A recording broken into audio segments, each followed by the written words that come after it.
Que Dieu nous bénisse.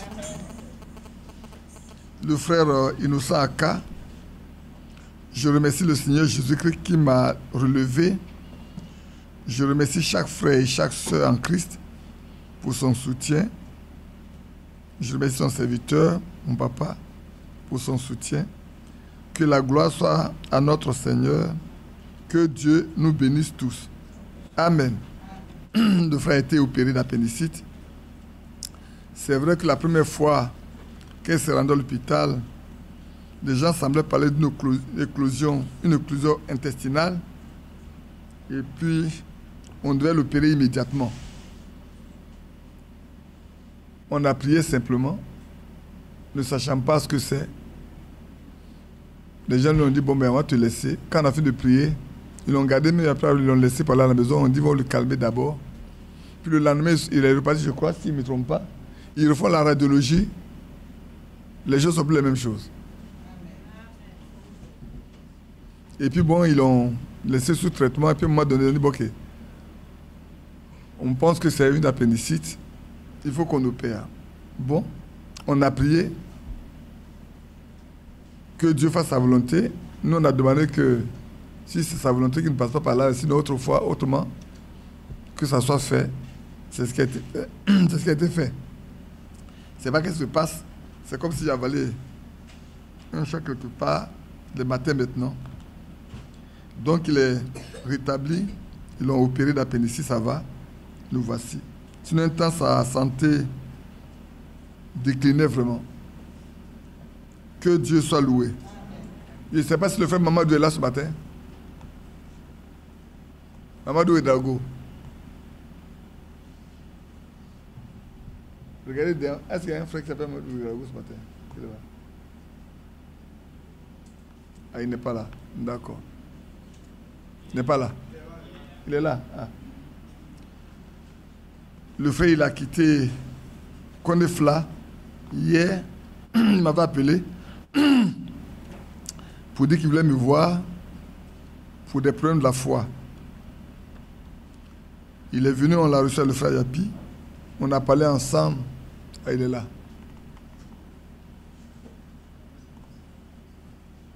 Voilà le frère Mamadou. Ouais. Il vient de Konefla, mais amen. Je vais le présenter, puis il va vous saluer. Il avait des préoccupations, il a dit qu'il avait un problème de la foi par rapport à tout ce qui se passe. Il était un peu inquiet et tout. Donc il est venu nous trouver pour qu'on parle ensemble. Il est venu, on a parlé, on lui a donné tout ce qu'on pouvait avoir dans la Bible à lire, tout ce qu'on pouvait avoir à lire dans la lettre circulaire et dans les brochures. Il a posé toutes les questions qu'il voulait. Vous savez, moi, je n'aime pas expliquer les choses. J'aime plutôt laisser les gens eux-mêmes découvrir. Donc, il a découvert, il a lu, il a écouté, il a dit qu'il est satisfait. Je lui ai dit, avant de venir, il faut prier. Il dit qu'il a prié avant de venir. Et moi aussi, tu as prié avant de venir. Bon, nous, on n'a rien d'autre à faire. Donc, il va vous saluer. Se présenter, il va vous saluer. Tiens. Frère, sœur, que le Seigneur vous bénisse. Amen. Que la paix et la grâce du Seigneur se reposent sur vous. Voilà, je suis le frère Mamadou Junior Ouedraogo. Le Seigneur me fait la grâce. Depuis hier, j'étais ici à Abidjan. Comme le serviteur de Dieu l'a dit, on a beaucoup échangé sur la parole de Dieu. Et ce matin, le Seigneur m'a encore mis à cœur de faire la réunion avec vous. Amen. Que Dieu vous bénisse richement. Amen. Amen. Que Dieu te bénisse aussi. Voilà.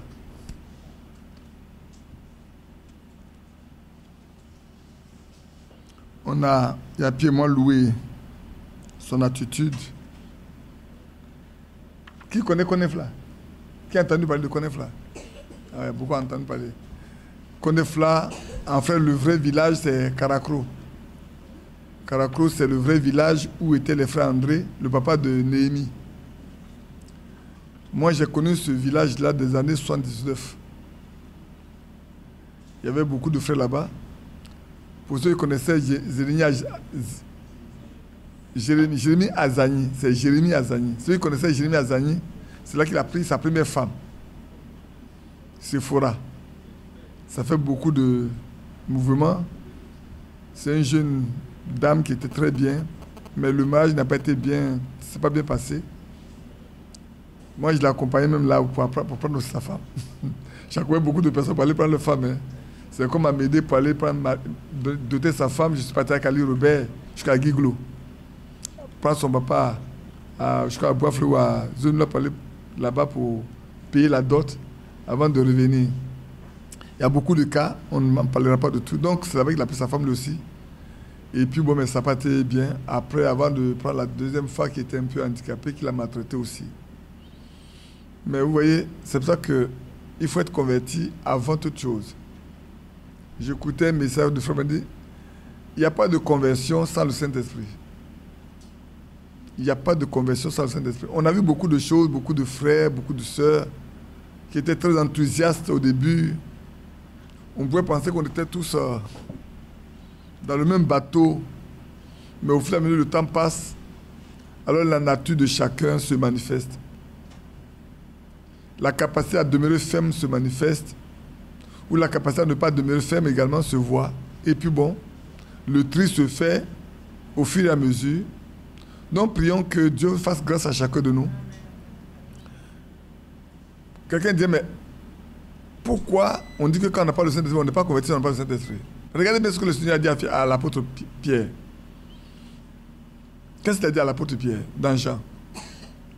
L'apôtre Pierre fait partie des 12 apôtres. L'apôtre Pierre fait partie de ceux à qui le Seigneur a donné le pouvoir d'aller chasser les démons, prier pour les malades. C'est pas vrai? L'apôtre Pierre est celui à qui le Seigneur a donné les clés du royaume. Mais il a dit, quand tu seras converti, affermis tes frères. À quel moment l'apôtre Pierre a commencé par affermir les frères, si ce n'est pas après la Pentecôte?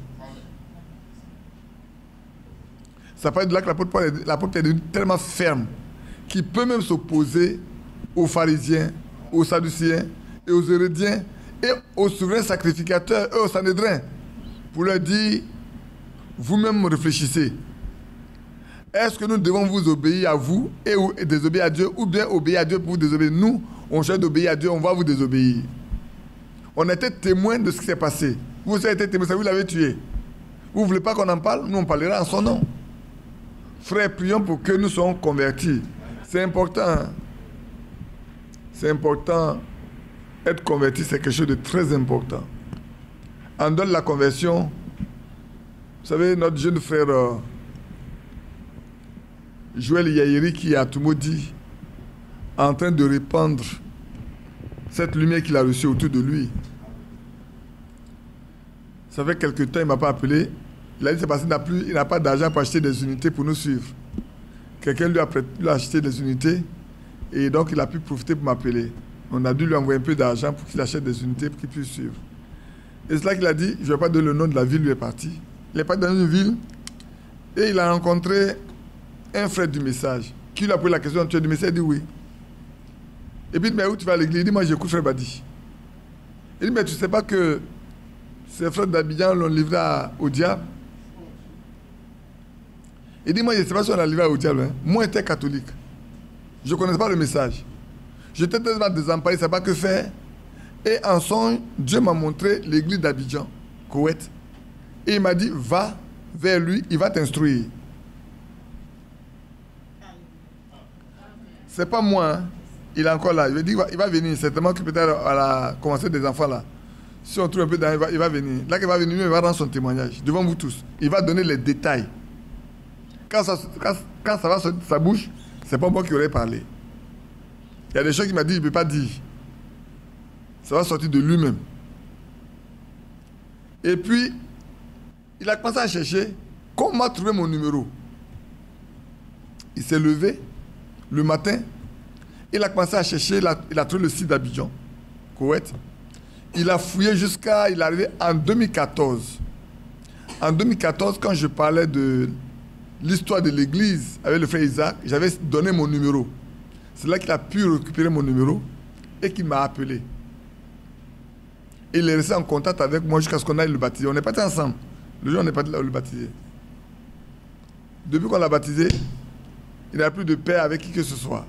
Mais il a dit aux gens, il préfère mourir de faim que d'avoir beaucoup de nourriture et ne pas aller au ciel. Il m'a dit, ah, papa, je porte ma croix. Il dit, ah, il faut porter ta croix. Si on peut t'aider, on va t'aider. Sa femme est restée catholique. Son frère catholique l'a chassé, comme je vous l'ai dit la fois dernière. Et la fois dernière, il me disait hier qu'il a parlé avec un prêtre, un curé qui l'a appelé. Et il parle avec lui, il a dit au curé, moi, il n'ai pas besoin de votre argent. Dieu peut pouvoir mes besoins. Alors qu'il parlait, le curé dit qu'il est malade. Il dit, moi, si tu es malade, j'ai prié pour toi. Moi, je sais, il peut prier pour toi. Il a prié pour le curé. Le curé l'a appelé la nuit pour dire, mais je me sens bien. Désormais, il faut prier pour moi. Désormais, là, il faut prier pour moi. J'aimerais qu'il vienne rendre son témoignage et vous allez rire un peu de voir ce qui se passe.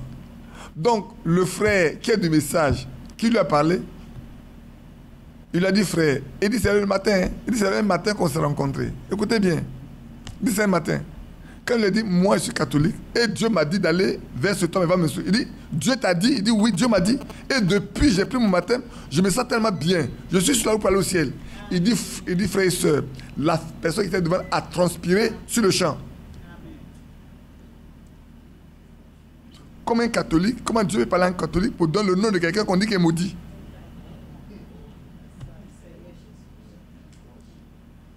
Il a transpiré sur le champ.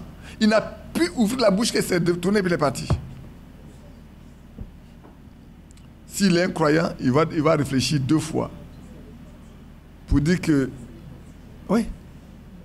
Si c'est un croyant, il doit réfléchir 2 fois.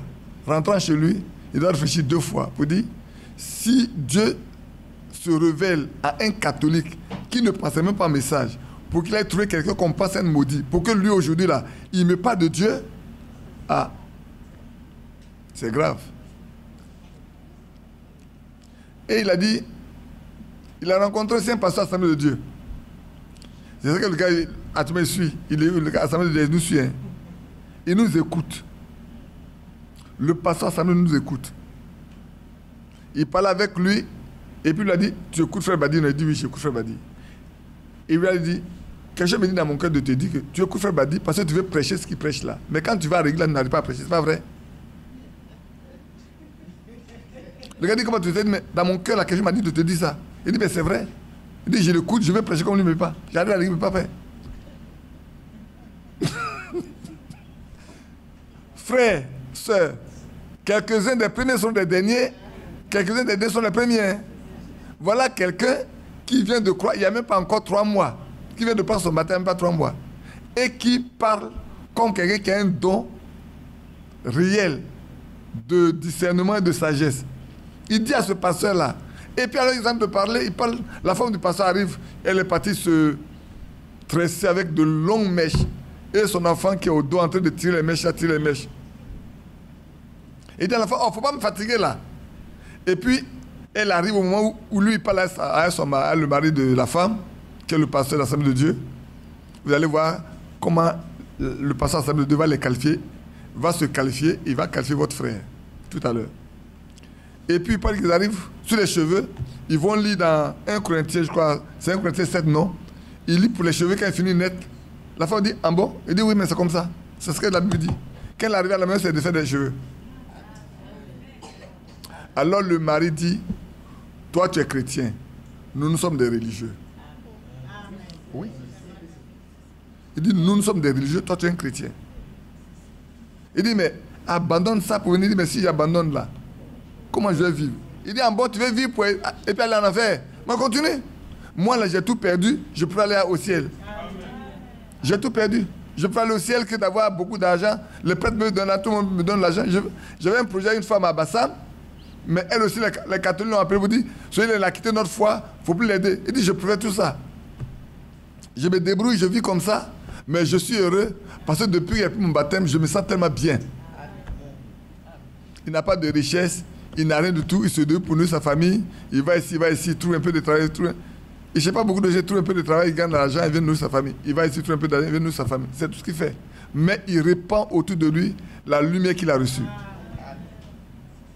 Donc, le pasteur de Dieu lui dit, toi, tu es un chrétien, mais nous sommes des religieux. C'est une condamnation qu'il a prononcé lui-même. Il s'est jugé lui-même.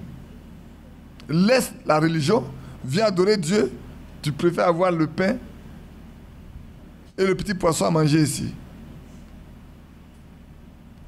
J'en parle. Mon cher frère, ça me dit pardon, il faut le laisser. Ça va pas. Nous, on veut aller au ciel. Il faut savoir qu'actuellement, on parle de réchauffement climatique. On voit tout ce qui se passe et tout. Nous sommes à la fin de la fin des temps. Ne cherche pas beaucoup à manger. L'or et l'argent appartiennent au Dieu Tout-Puissant. Mon cher frère, laisse-moi te dire une chose. Alors, tu prends ta Bible et tu vas lire dans Néhémie 9. Jusqu'au verset. Commence Néhémie 9, lis tout Néhémie 9 et tu vas te rendre compte que dans la Bible est écrit. Ils étaient dans le désert là pendant 40 ans. Et il ne manquait de rien. Là-bas, on ne peut pas planter un seul légume. Un seul arbre. Rien ne peut pousser. Mais pendant 40 ans, ce n'est pas 40 jours, pas 40 semaines, pas 40 mois, 40 ans. 365 jours, 40 fois. Et rien ne leur a manqué. Comme Dieu était avec eux, rien ne pouvait leur manquer. Si Dieu est avec toi, tu ne manqueras de rien. Amen. Souviens-toi également que quand il fallait payer l'impôt, le Seigneur a demandé à Pierre de prendre son hameçon, d'aller à la mer. Et le premier pasteur qui va attraper là, qui met son doigt dans la bouche, il va trouver de l'argent. Il n'a même pas besoin de vendre le poisson. Le poisson même est un portefeuille. Le poisson est un portefeuille. Quand il est arrivé, il a attrapé le poisson, il met la main, il y avait l'argent dedans. Il a pris pour aller payer l'impôt de Pierre et l'impôt de Jésus. Donc le Seigneur peut tout pourvoir. Mon frère, ne t'attache pas à la terre. La terre là, tu vas abandonner la terre et tout ce qu'elle contient. Tout ce qu'elle produit là, ne t'attache pas à la terre. Cette terre va passer. La Bible, elle est destinée à être détruite. Elle est destinée au feu. Elle va t'embraser. Les cieux de la terre seront embrasés. Alors, si tu t'attaches à cette terre-là, un jour tu seras embrasé avec la terre. Que Dieu te vienne au secours. Que Dieu bénisse ta femme qui a défait ses longues mèches pour s'attacher à ce que Dieu a fait pour elle.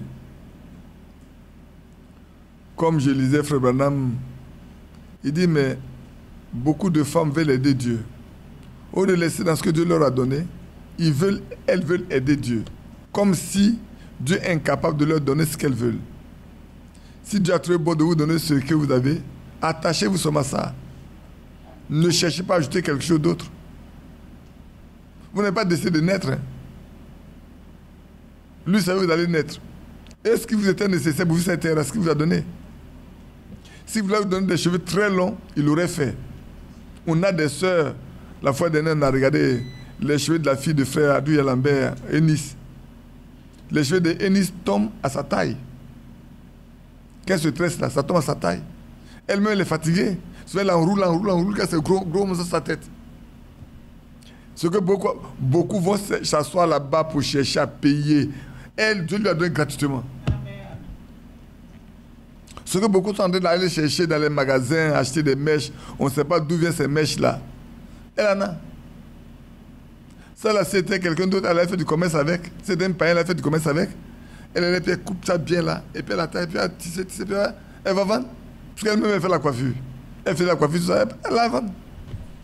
Ça va donner beaucoup d'argent. Elle attend chaque 2 ans, elle va couper pour aller vendre ça très cher. Que Dieu ait pitié des pauvres femmes qui ne connaissent pas Jésus. Soyons convertis. Amen. Quand nous serons convertis, nous serons affermis. C'est un problème de conversion. Comme j'ai toujours dit, vous savez, souvent quand on a des problèmes dans l'église, c'est un problème de conversion. Quand il y a beaucoup de problèmes dans la foi, c'est un problème de conversion. Si on est converti, on n'a pas de problème.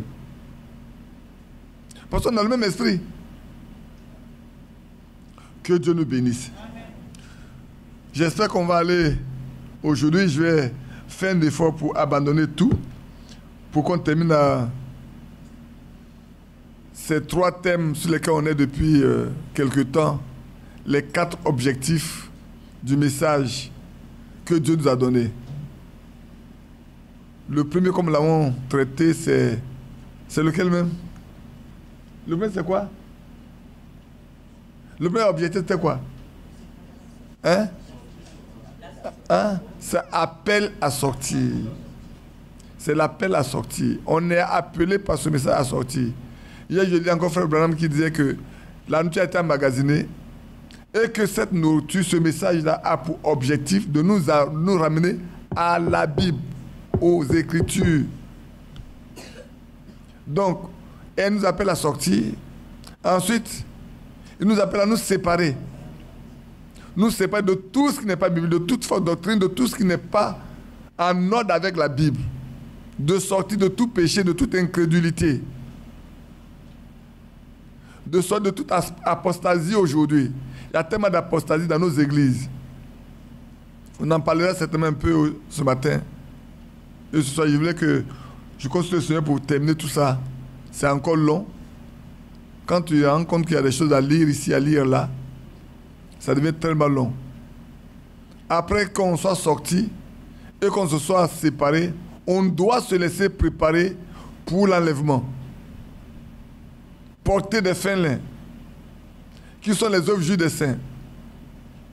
Frères, faisons attention que nos habits ne soient pas entachés. Vous savez, quand quelqu'un est habillé vraiment de blanc, une petite tache noire, ça devient tellement grand, visible. Mais quand quelqu'un est habillé de noir, il y a plus vous l'expliquer la fois dernière, hein? Quelqu'un est habillé de noir, que quelque chose de noir tombe sur l'habit, on ne voit rien. C'est lui seul qui sait qu'il y a un habit noir, qu'il y a une tache noire qui a touché sur l'habit. Mais mettez-le en blanc. Souvent, nous, qui aimons manger les sauces graines, il faut porter quelque chose de blanc. Tu ne fais pas attention net. On regarde, mais tu as eu 2, 3 taches. C'est visible. Ça ne se cache pas. Par contre, si tu as porté un habit noir comme cette veste que j'ai portée, même si lui, le tombe dessus, on le fait comme ça, quelqu'un qui est là ne le verra pas du tout. Et lui, on dit là, tu peux voir la tache, tu ne peux pas voir la tache. Mais si je porte un habit blanc tout de suite là, on me dit, frère, mais tu attachais ton habit. Lui, il est tombé sur ton habit.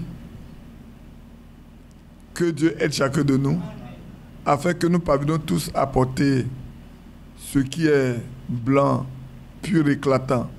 La Bible dit que c'est tellement pur, éclatant, que de lui on doit voir que nous sommes vraiment vêtus. Que Dieu bénisse chacun de nous. C'est important pour notre temps, c'est tellement important, frères et sœurs.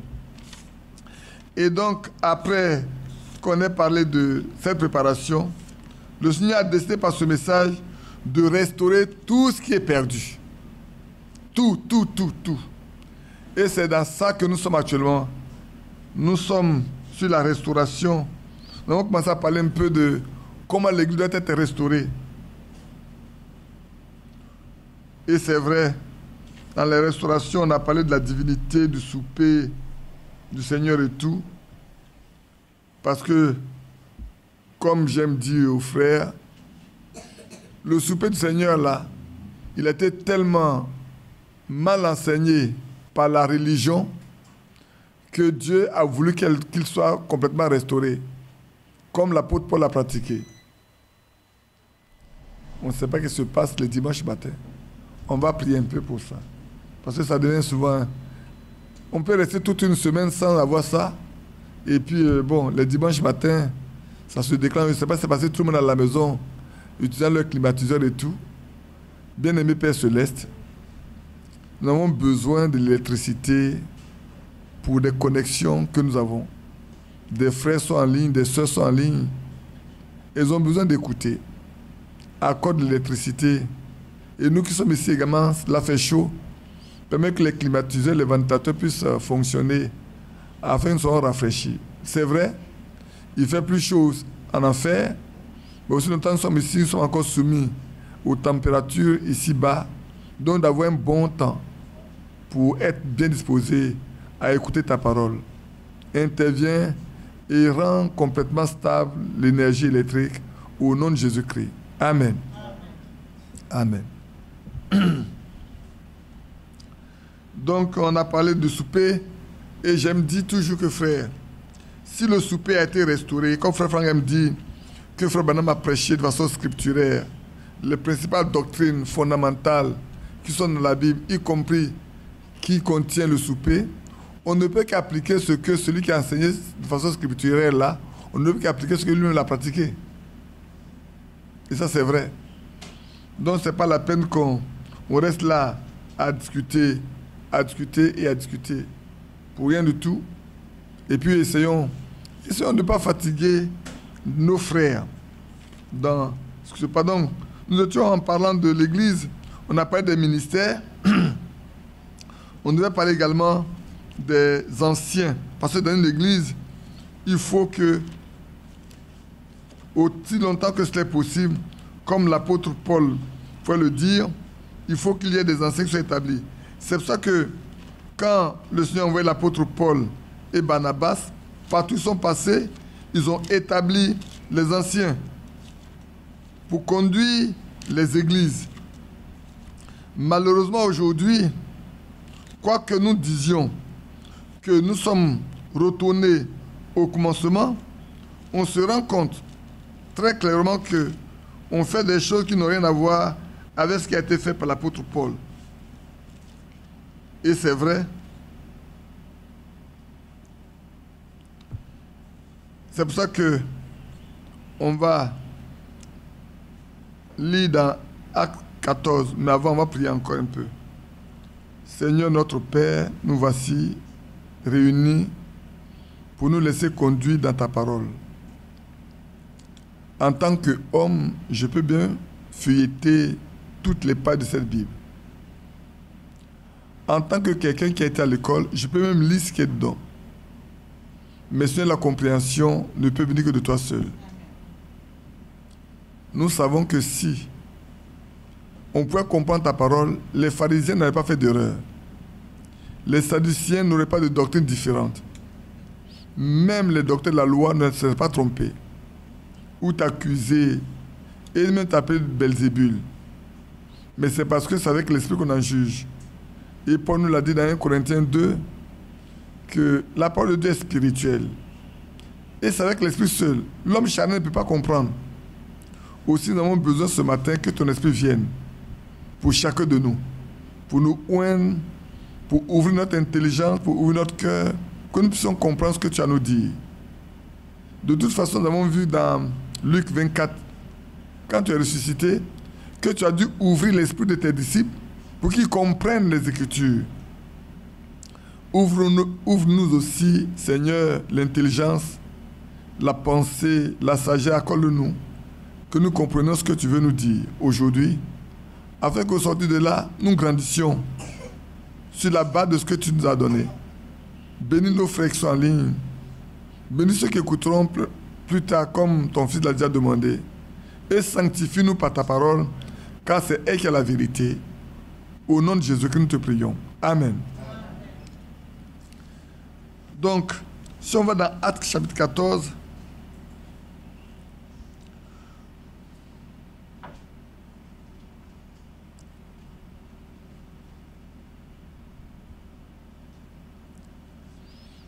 on peut voir que Paul et Barnabas sont partis depuis Derbe à Lystre.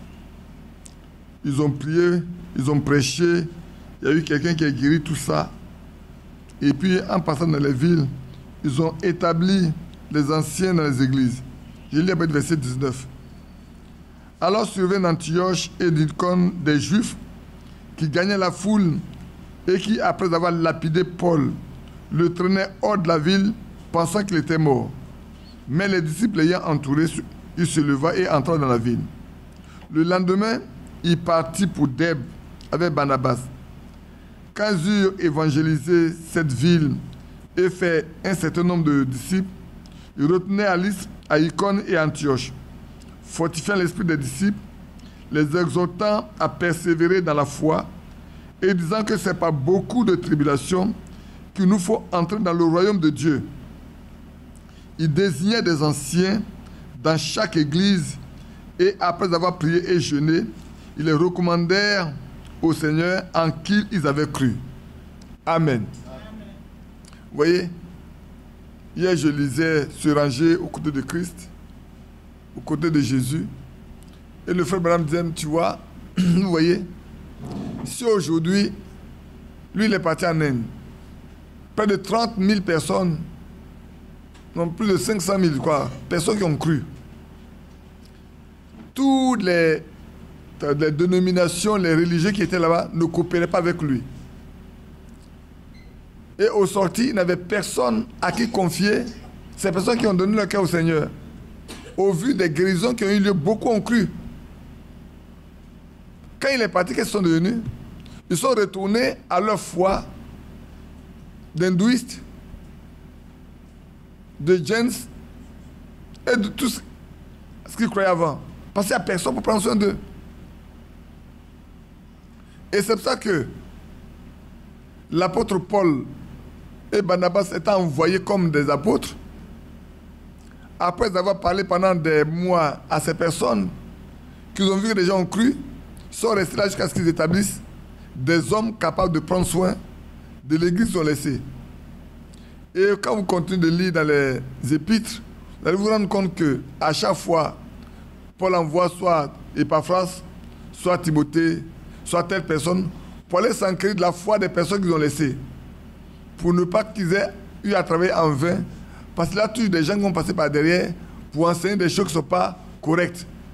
Surtout que les Juifs n'étaient pas d'accord avec eux. Les Juifs disant qu'on les éloigne de la loi de Moïse. Cependant, ce n'est pas vrai. Ce n'est pas vrai. Dans la loi de Moïse, il y a des choses qu'on peut pratiquer, il y en a qu'on ne doit pas pratiquer. Et c'est pour ça que, vous vous souvenez bien, quand il y a des disputes, ils sont retournés à Jérusalem pour évoquer ces situations-là, parce que les gens voulaient qu'ils doivent pratiquer tout ce que le judaïsme fait. Et pour finir, ils ont dit, il a paru bon à nous et au Saint-Esprit de n'imposer aux croyants que ce qui est utile, à savoir s'abstenir des animaux étouffés. Et vous savez de tout ce que cela comporte. Pour que les croyants ne soient pas obligés d'être des hommes qui sont judaïsés. Le judaïsme appartient aux juifs, la chrétienté appartient aux chrétiens qui croient en Jésus-Christ. Ainsi donc, quand nous regardons le temps passé, quand nous analysons toutes les dénominations, après que l'Église catholique est dominée pendant plus de 1000 ans, toutes les églises, tous ceux qui sont nés après, les réformateurs sont sortis de l'Église catholique.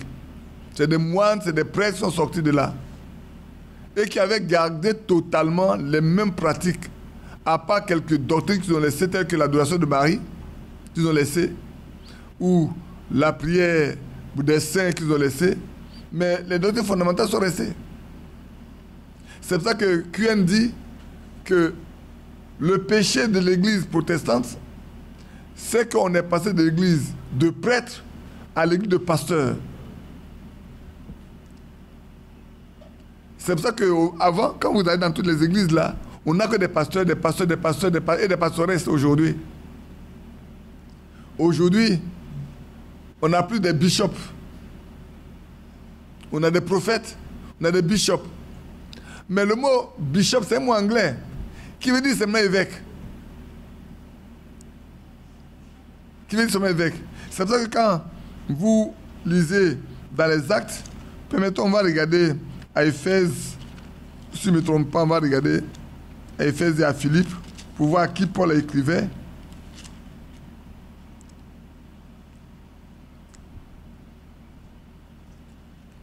Allez vous rendre compte.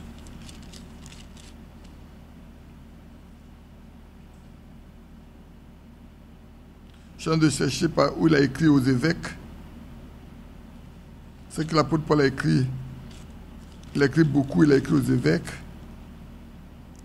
Voilà. Quand vous prenez Philippe, par exemple, il dit Paul et Timothée, serviteurs de Jésus-Christ, à tous les saints en Jésus-Christ qui sont à Philippe, aux évêques et aux diacres. On vient de lire tout à l'heure dans Actes chapitre 20, que vous voyez de quoi il est question au niveau des évêques dont on parle et tout.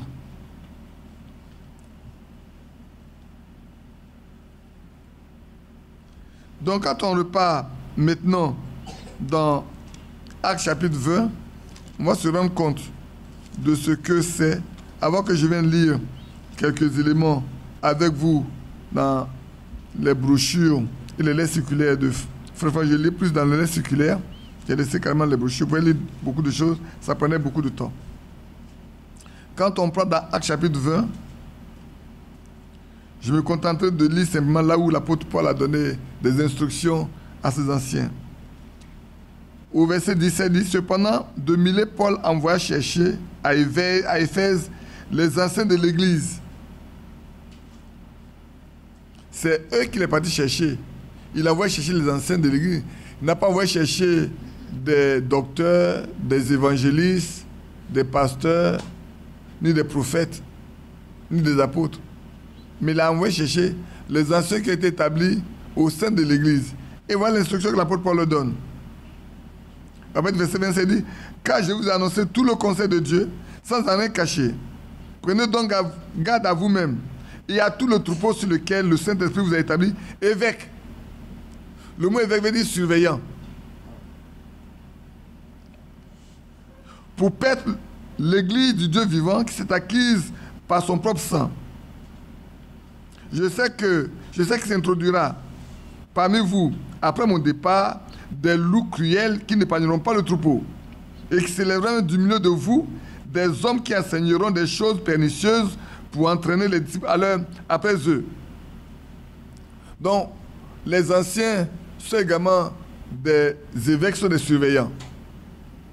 Ils sont aussi, quand vous revenez dans Romains chapitre 12, regardez bien dans Romains chapitre 12, je lis ces choses avant de revenir dans les écrits que Frère Franck a laissés, que vous voyez bien de quoi il est question.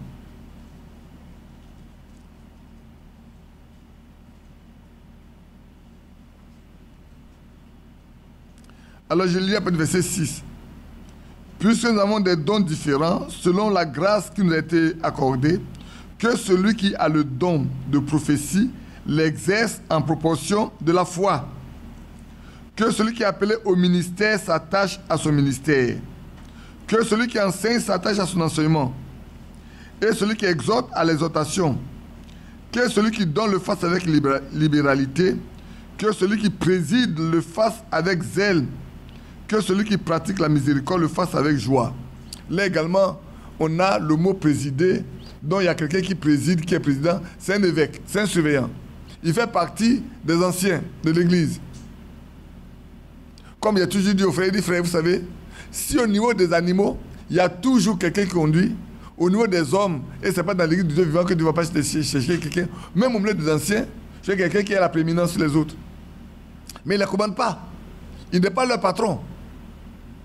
Ils sont tous des collègues. Seulement que chacun a une disposition que Dieu l'a donnée. Il sait conduire, c'est tout. Malheureusement, aujourd'hui, ce n'est pas le cas. Malheureusement, aujourd'hui, ce n'est pas le cas. Et comme je disais également, j'ai posé la question à Frère Franck, qui est devenu en Côte d'Ivoire en 2008. On a dans nos églises le pasteur associé. Vous partez ici, il y a un patron, il y a un associé. Vous partez ici, il y a un patron, il y a un associé. Vous partez ici, il y a un patron, un associé. Et souvent, ils ne sont même pas anciens. Et souvent, quand tu cherches à voir le ministère qu'ils ont, tu ne vois même pas qu'est-ce qu'ils ont comme ministère. Frère, le fait de conduire une église ne fait pas de toi un serviteur de Dieu. Être serviteur de Dieu, c'est avoir au moins l'un des 5 ministères de la parole. Malheureusement, ce n'est pas le cas. Et quelqu'un me dit, mes frères, ce que tu dis est vrai? Oui, mais quand on prend, allons-y lire. Je lis tout ça d'abord avant de venir lire ce que Frère Franck a écrit. Allons dans Timothée. Allons dans 1 Timothée.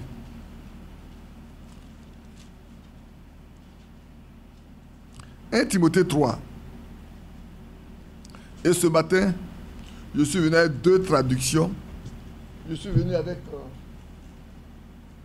mon Nouveau Testament grec traduit et avec un Nouveau Testament qui est traduit par... Je vais vous donner ses qualificatifs. par un professeur à l'Université catholique de Paris. Il y a des choses qui traduisent, quand tu vois, tu demandes, non. Ça n'a rien à voir avec la doctrine catholique.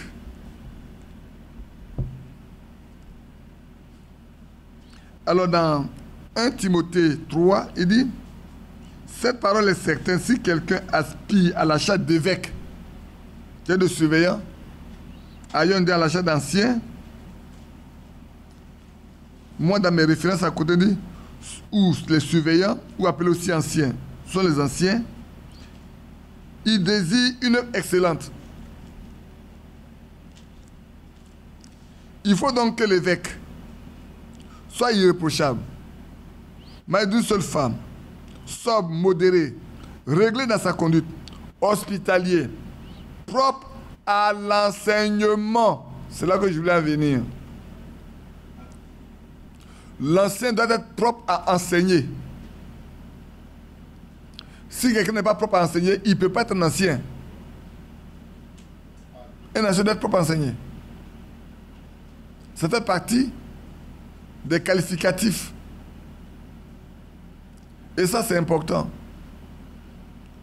Il faut qu'il ne soit ni adonné au vin, ni violent, mais indulgent, pacifique, désintéressé. Il faut qu'il dirige bien sa propre maison et qu'il tienne ses enfants dans la soumission et dans une parfaite honnêteté. Car si quelqu'un ne sait pas diriger sa propre maison, comment prendra-t-il soin de l'Église de Dieu? Voilà des exigences qui sont imposées pour que quelqu'un puisse assurer une charge. Être ancien, c'est assurer une charge dans l'Église de Dieu vivant. Quand on prend Tite, chapitre 1 également,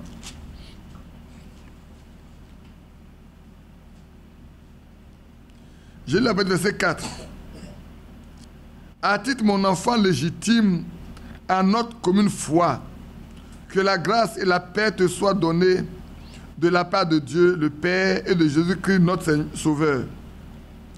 Je t'ai laissé en Crète, afin que tu mettes en ordre ce qui reste à régler, et que selon mes instructions, tu établis des anciens dans chaque ville.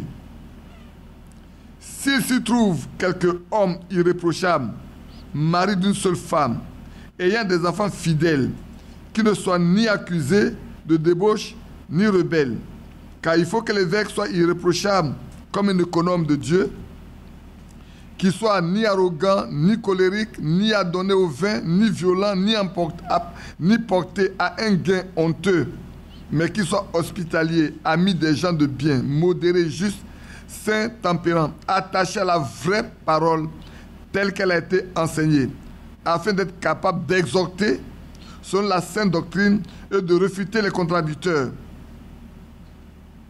Ici également, il y a un autre mot qui est apparu, qui est exhorter. Donc un ancien doit être soit capable d'exhorter, soit capable d'enseigner. Et ce qu'on appelle Barnabas, le fils d'exhortation, il est apôtre, mais il sait exhorter. Voyez-vous? Donc, maintenant ici, là où, pour la raison pour laquelle il était cherché ces deux documents, c'est un seul mot. On dit que ces enfants soient quoi?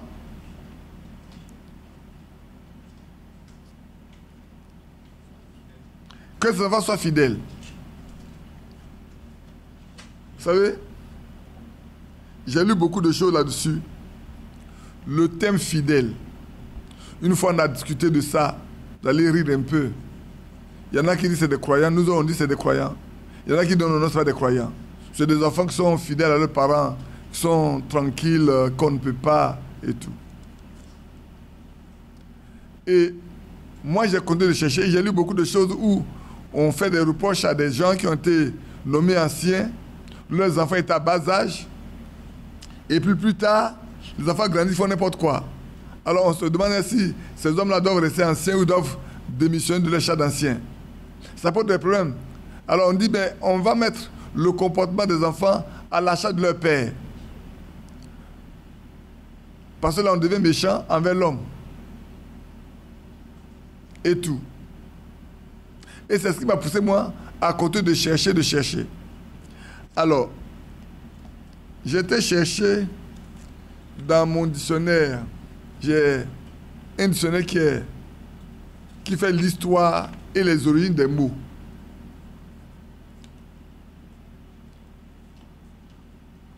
J'étais le chercher. Mais avant de lire ce que ça m'a donné, je vais prendre... Non, je vais lire ça d'abord avant de lire dans la Bible. Dans la Bible traduite grecque, et puis dans le traducteur de ce catholique-là. Fidèle. Latin. À l'origine, c'est latin qui veut dire fidelis. Qui veut dire quelqu'un qui est sûr, loyal, solide, qui a une amitié qui est intime. C'est le latin du médiéval. Dis ceci là, je parle aux gens qui font la langue française. Nous, on ne parle pas on travaille pas la langue française, mais on essaie d'approcher. Alors, le latin médiéval dit que quelqu'un de fidèle, quelqu'un qui est digne de foi, c'est un croyant. Une personne unie à une église par la foi. Quelqu'un qui n'attelle pas la vérité. Quelqu'un de constant dans ce qu'il croit. Voilà ce que le latin médiéval donne comme définition du mot fidèle. Donc, c'est un croyant. C'est un homme qui est digne de confiance, une personne qui est unie à une église par la foi. C'est ce qu'on appelle fidèle. Je le dis parce que il y a eu des discussions un temps sur Matthieu 24, 45, 47, où il est écrit le serviteur fidèle et prudent.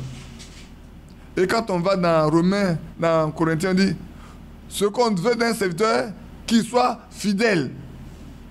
Alors les gens disent, mais pourquoi c'est un seul qui doit être fidèle? J'ai dit à un frère, il dit, vous savez, ce que la Bible dit là, elle est écrite, c'est écrit. On dit, il y a un qui est un serviteur fidèle et prudent. Ça là, c'est un aspect très clair, ça ne se discute pas. Dieu sait. De l'autre côté, il dit, tous les serviteurs doivent être fidèles. Mais si c'est quelqu'un qui doit avoir cette caractéristique-là, vous ne pouvez pas en discuter, vous ne pouvez pas faire autrement. Accepter ou bien vous refusez, c'est votre problème. Mais ce que Dieu a écrit, il a écrit. Et là, le mot de quelqu'un qui n'atterre pas la vérité, qui est constant, va bien avec ce serviteur fidèle et prudent. Par contre, l'autre mot fidèle veut dire tu es un croyant et tu es quelqu'un qui est attaché vraiment. Et tu dois être loyal par rapport à la parole de Dieu. Alors, qu'est-ce qui me donne ce Nouveau Testament grec traduit? Il est tellement déchiré. Je le lis dans Tite. Il dit, à Tite, mon véritable enfant, il y a deux traductions dans ce passage, il met deux traductions. À Tite, mon véritable enfant dans la foi, qui nous est commune, grâce et paix de la part de Dieu, le Père et du Jésus-Christ, notre Sauveur. Si je t'ai laissé en Crète, c'est que tu y achèves l'organisation et que tu établis dans chaque ville des anciens suivant mes instructions. Chacun d'eux doit être irréprochable, mari d'une seule femme, avoir des enfants croyants, qu'on ne puisse accuser d'inconduite ou d'insoumission. Amen. La deuxième traduction dit ceci.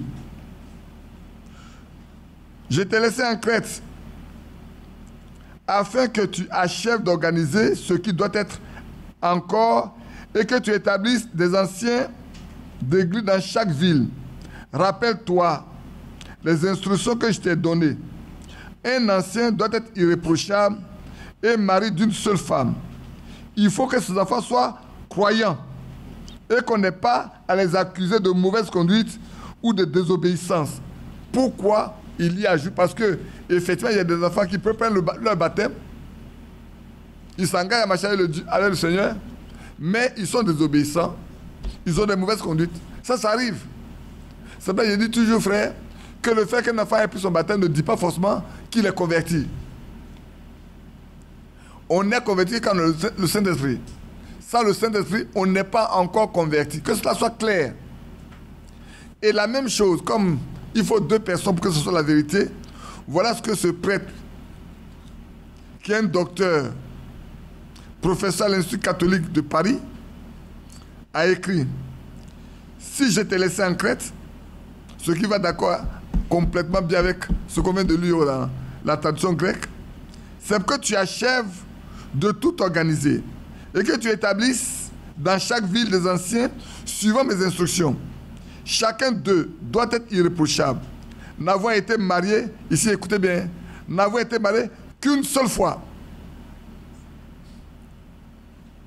avoir des enfants croyants, qu'on ne puisse accuser d'inconduite ou d'indocilité. Dans toutes les autres traditions, c'est le mot fidèle, fidèle, fidèle qui crée des problèmes. Ici, c'est bien tranché. De sorte que, frère, si on vous établit comme un ancien dont les enfants ne sont pas encore convertis, prends garde. Tu es en dehors de la volonté de Dieu. Tu n'es pas un ancien. Parce que tu ne remplis pas les conditions. Et ça a toujours été un problème dans l'église de Côte d'Ivoire. Mais encore pire, on va lire tout à l'heure ce que Frère a écrit. Encore pire. C'est un problème. On veut toujours chercher à mettre des gens là où il ne faut pas les mettre. C'est comme si, comme nous sommes là aujourd'hui, si demain, Dieu doit être une assemblée entièrement où on doit mettre de l'ordre, frère, pensez-vous que aujourd'hui, en nous regardant, la semaine qu'on a lu, on peut nommer quelqu'un ancien? On ne peut pas. On ne peut pas nommer quelqu'un ancien. D'après ce que j'ai lu, je ne peux pas nommer quelqu'un ancien. Et ce n'est pas possible. Encore, vous allez voir tout à l'heure que je ne peux même pas encore. Parce qu'il y a une autre qualité qu'il faut avoir pour nommer un ancien. Pour que toi, tu nommes un ancien, il y a une qualité que tu dois avoir. Il y a une qualité. Je vais le lire. Frère Franck l'a écrit, je vais le lire. C'est l'apôtre Paul qui donne les instructions à Timothée et à Tite. Qui établit les églises? D'abord, la condition est là. Qui d'abord établit les églises? Les églises sont établies par les apôtres. C'est eux qui bâtissent les doctrines fondamentales dans les églises. Quand ils ont bâti ces églises-là, alors ils sont capables de choisir des gens pour rester là, pour conduire les églises, sous leur responsabilité. Donc, quand cet homme-là, comme Paul, ne peut pas aller quelque part pour le faire, il peut désigner un de ses collaborateurs pour le faire. C'est pour ça qu'il peut parler à Tite, il peut parler à Timothée. Prenez garde, voilà les conditions qu'il faut. Puisque c'est les églises dont Paul a été, je peux dire, presque en charge dans l'Asie mineure.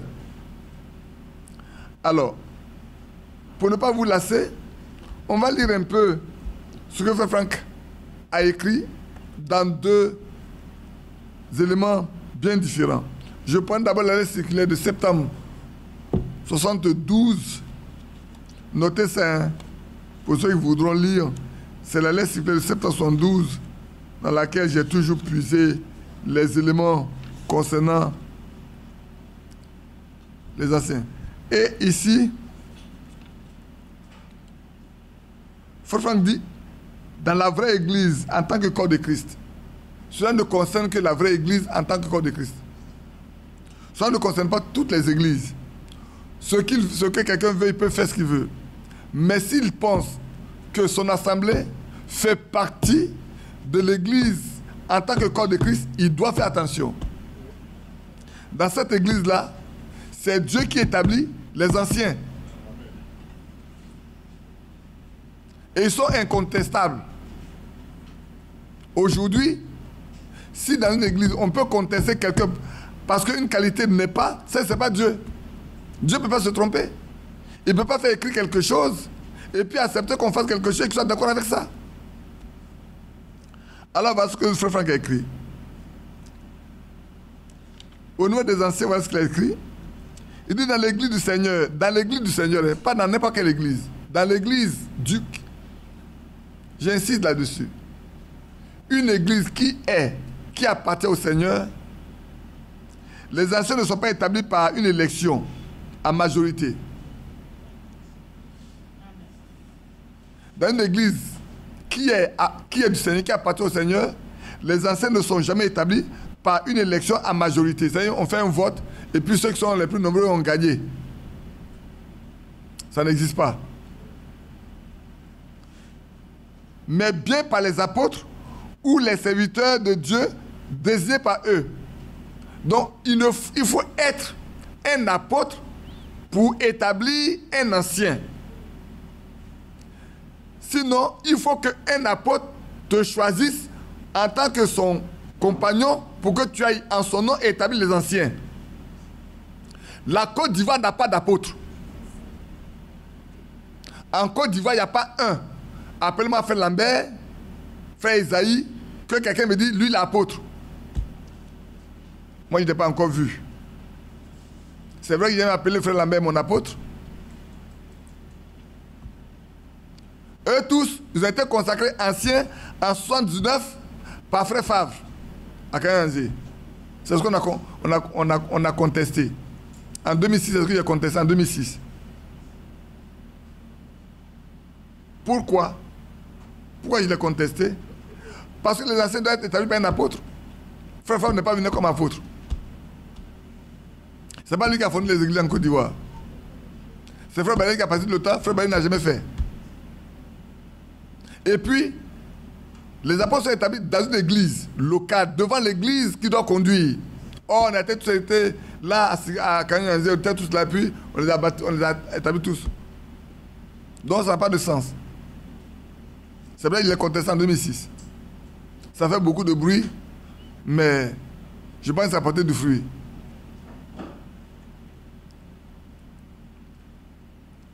Ça, c'est un. Donc, pour que quelqu'un établisse quelqu'un, frère, nous disons que nous croyons que frère Franck est le serviteur fidèle et prudent, chef de distribuer la nourriture, non? Voilà ce qu'il a écrit. Alors, toute chose qui est faite contrairement à ce qu'il a écrit n'est pas biblique. Parce qu'on peut tout attendre dans la Bible. Dans la Bible, Paul et Barnabas ont établi les anciens. Chez les Juifs, c'est une vieille tradition, les anciens. Chez nous, les gentils, on n'en connaissait pas. On rentre dans l'église du Nouveau Testament et les principes sont établis par celui que Dieu a envoyé pour les païens. Qui Dieu a établi pour les païens? C'est l'apôtre Paul. On peut lire l'achat de l'apôtre Paul dans Actes chapitre 26. C'est le propre témoignage de Paul lui-même. Il faut qu'on le lise pour que ça soit clair pour chacun de nous.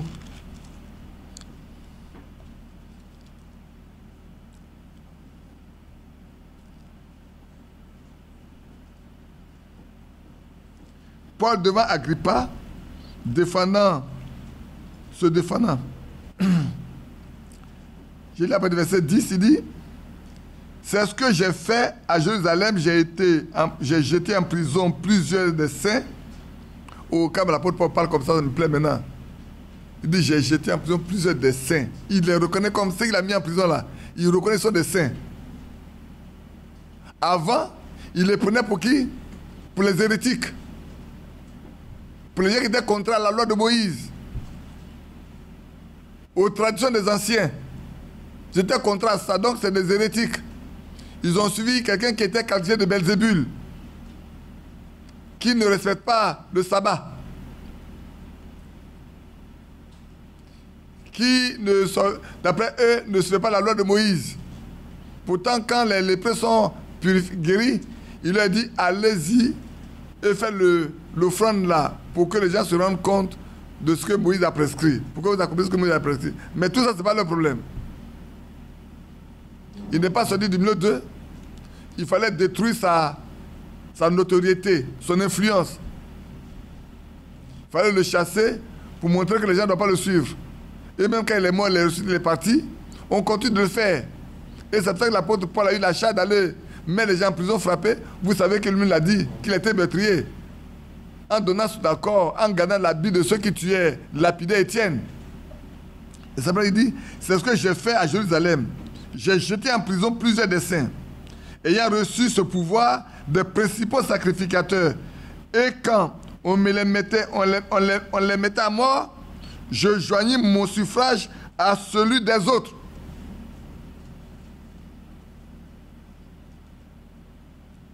Je les ai souvent châtiés dans toutes les synagogues. Je les forçais à blasphémer dans mes excès de fureur contre eux. Je les persécutais, même jusque dans les villes étrangères. C'est dans ce but que je me rendis à Damas avec l'autorisation et la permission des principaux sacrificateurs. Voilà ce que fait la religion. La religion persécute, la religion tue, la religion chasse, la religion disperse. Vers le milieu du jour, ô roi, je vis un chemin resplendir autour de moi et de mes compagnons, une lumière venant du ciel et dont l'éclat surpassait celui du soleil. Nous tombâmes tous par terre et j'entendis une voix qui me disait en langue hébraïque, Saul, Saul, pourquoi me persécutes-tu? Il te sera dur de régimer contre les aiguillons. Je répondis, qui es-tu, Seigneur? Et le Seigneur dit, je suis Jésus que tu persécutes. Frère, j'ai toujours dit, ne persécutez pas un fils de Dieu. Quand quelqu'un est converti, et que l'Esprit de Dieu est en lui là, ne le touchez pas. Si vous le touchez, vous touchez à l'œil du Seigneur Jésus, à la prunelle de notre Seigneur. Ne le faites pas. Vous le persécutez, vous persécutez Jésus. Marie, femme envers mari. Enfant avec père, père avec enfant, frère avec frère, soeur avec frère, soeur. Prenons garde. Ne persécutez pas ceux qui sont nés de nouveau et sont convertis. Ne le faites pas du tout. Vous aurez en face leur sauveur Jésus-Christ. Celui qui a donné sa vie pour eux, c'est lui que vous aurez en face. Prenons garde à nous tous. Je le dis pour nous tous. Prenons garde. Faisons attention, frère. Mais lève-toi et tiens-toi sur tes pieds, car je te suis apparu pour t'établir ministre et témoin des choses que tu as vues et de celles pour lesquelles je t'apparaîtrai. Je t'ai choisi du milieu de ce peuple et du milieu des païens vers qui je t'envoie, afin que tu leur ouvres les yeux pour qu'ils passent des ténèbres à la lumière et de la puissance de Satan à Dieu, pour qu'ils reçoivent par la foi en moi le pardon des péchés et l'héritage avec les sanctifiés. Amen. C'est merveilleux. Mais avant que l'apôtre Paul ne puisse accomplir complètement ce que le Seigneur lui a donné, il a dû recevoir un ordre divin, un autre ordre divin, qui est dans Acte 13. Ici, c'est sa conversion. Ici, c'est sa mission que Dieu lui a donnée, ce qu'il doit faire dans le futur. Mais dans Acte 13, et on va lire, vous allez voir, on va poursuivre dans Acte 13, vous allez voir ce qui va se passer.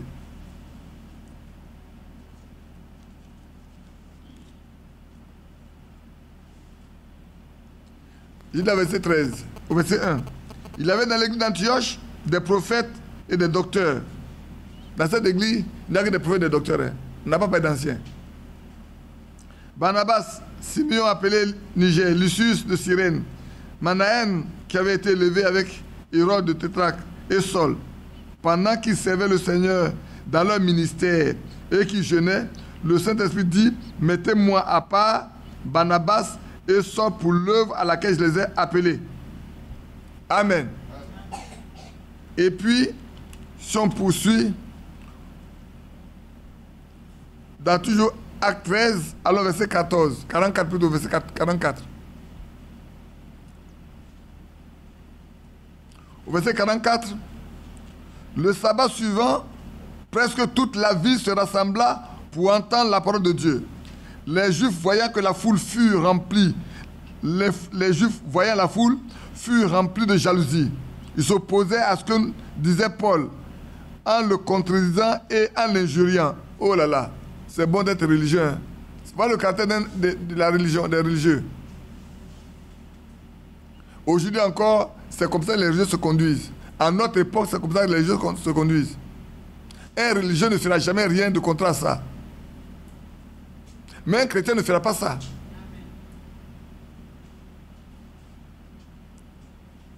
Paul et Barnabas leur dirent avec assurance, c'est à vous premièrement que la parole de Dieu devait être annoncée. Mais puisque vous la repoussez et que vous vous jugez vous-même indigne de la vie éternelle, voici, nous nous tournons vers les païens. Amen. Pourquoi? Parce que dans Acte 26 déjà, Paul savait vers qui Dieu l'envoyait. Ainsi donc, si vous regardez maintenant Galates, vous voulez qu'on continue, non? On va aller de confirmation en confirmation. Ça fait longtemps que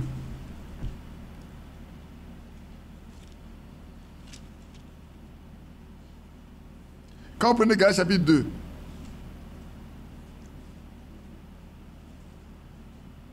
voilà Pierre qui va en Galatie. Si vous voulez bien, on peut l'avoir verset 1.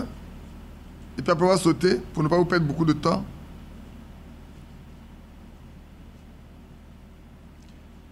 « 14 ans après, je montai de nouveau à Jérusalem avec Barnabas, ayant aussi pris Tite avec moi.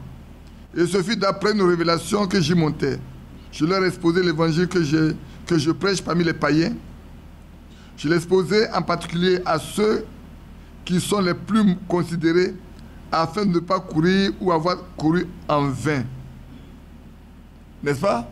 Voilà le témoin de Paul. Il dit, lui, 14 ans après le partage, Jérusalem a rencontré les plus considérés. Il leur a exposé l'évangile qu'il enseigne parmi les païens. Parce que les Juifs ne voulant pas de son enseignement, il s'est tourné vers les païens. Et vous allez voir comment ça se passe. Pour montrer que l'apôtre Paul est l'apôtre de nous les gentils. Alors, après le verset 6, je lis le verset 6. Ceux qui sont les plus considérés, quels qu'ils aient été jadis, cela n'importe pas. Dieu ne fait point de favoritisme.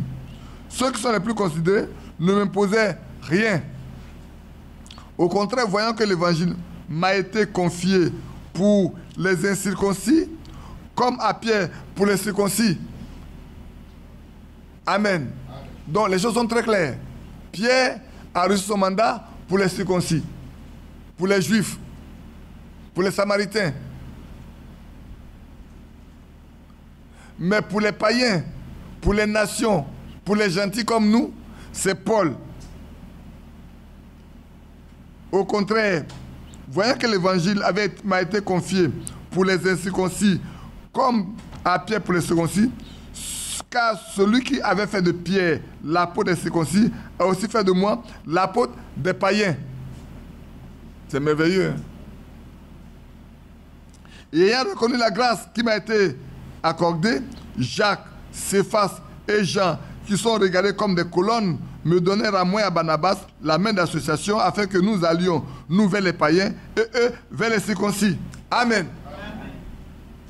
Donc aujourd'hui, pour revenir en arrière, frère, si Paul est l'apôtre de nous les circoncis et que Dieu l'a amené à établir le fondement du fonctionnement des églises païennes, l'église des gentils, comment devons-nous déroger à ça?